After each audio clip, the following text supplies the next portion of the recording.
Kamusta sa lahat mga kaibigan? Sa video ngayon, ipapakita ko kung paano ikonekta ang Epic Games Marvel Rivals account sa Steam. Ngayon, sa unang Marso 2026 sa pamamagitan mismo ng website, oo. Ibig sabihin, kung pupunta ka dito at itype ang Marvel Rivals tapos pumunta sa account, oo. Pumunta sa connections, oo.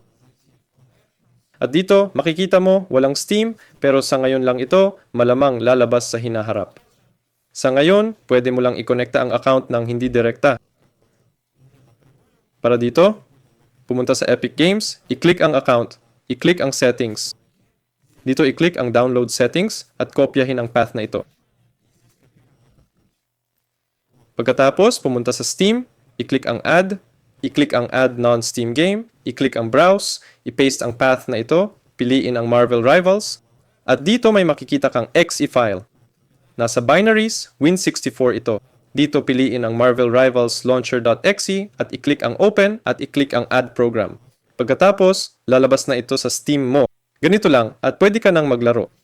Mag-launch lang ito through Epic Games, Marvel Rivals. Yan lang. Pwede mo pa ring subukan, pumunta sa website.